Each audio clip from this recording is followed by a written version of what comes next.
I was off-grid. Concrete walls, fluorescent buzz, a steel door that didn't open unless someone upstairs signed a piece of paper with their own blood. They patched the call through anyway. My handler's voice crackled through the comm. "It's your father's doctor." The line shifted. A breath. Then, "Mr. Ryland, I don't have long. Your father's in critical condition. Your brother and your wife, they admitted him yesterday. Claimed neglect. But I saw the bruises. This wasn't passive." My fingers tightened around the receiver. He continued. "They won't investigate. The district attorney's an old friend of theirs. I can't prove anything, but I thought you should know." He paused, then said it. "You're the only justice he's going to get." The line went dead. I stared at the wall. No expression, but something inside me had just cracked and started counting. When I surfaced, they welcomed me like a ghost. My brother, Eric, wore a smile 3 inches too wide. My wife, Anna, didn't flinch, just adjusted her necklace and said, "He doesn't remember much." My father lay in a private care home, bedridden. His hands trembled when I took them. He tried to speak, but all that came out was a moan through dry lips and cracked teeth. I noticed the bandage behind his ear, the yellowing around his jaw. Eric leaned in. "Doc says it was probably a fall." A fall? 3 ribs broken, a wrist shattered, teeth missing. A fall? I didn't answer, just nodded.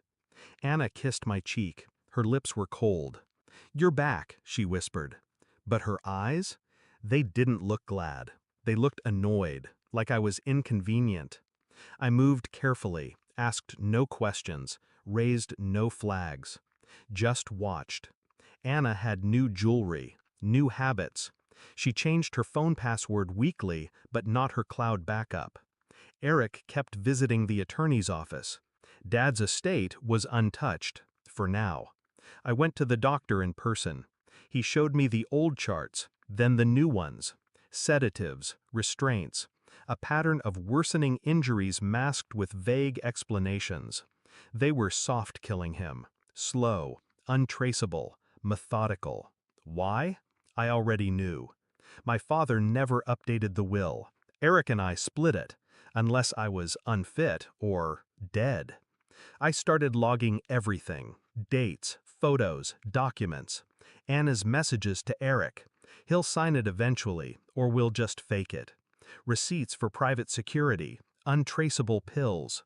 One text from her to him chilled me. "We need to finish this before Ryland gets back. He won't be as easy to control." Too late. I was already here. I waited until Dad had a good day, eyes clear, lucid, quietly aware. I handed him a pen and slid the document in front of him, a power of attorney I had prepared independently. He signed it with trembling fingers. Then I turned to Anna. We were at home. She was pouring wine. I visited the doctor again. She froze. "Oh? Yeah." I set a folder on the counter. "He's stable now." She didn't open it, just stared. I watched the flicker behind her eyes. "Funny," I said. "His bruises stopped after I came back." She swallowed. "What's this, Ryland?" I didn't answer. She opened the folder. Photos, chart records, her messages. One printout of her voice memo. "He's too weak to say no." She didn't cry, didn't scream, just went very still and very pale. I mailed identical copies to Eric, the DA, and 3 journalists who owed me favors. I didn't warn them, didn't explain, just let truth sink like a hook into soft flesh. 2 days later, Anna came home to find all her bank accounts frozen. Eric's house was raided by Internal Affairs for insurance fraud. Dad was moved to a secure location under my name. Anna tried to speak to me. "Ryland, we can fix this." I didn't respond, just handed her a single key. She frowned. "What's this?"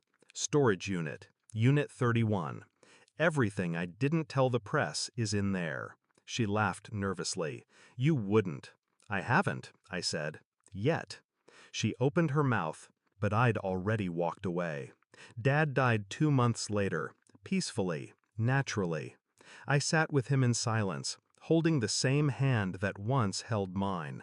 He squeezed my fingers, just once, before the machine flatlined. There were no tears, no funeral, just ash. Anna vanished shortly after. Eric tried to sue. He failed. I bought a cabin in the North Woods and never returned to the city.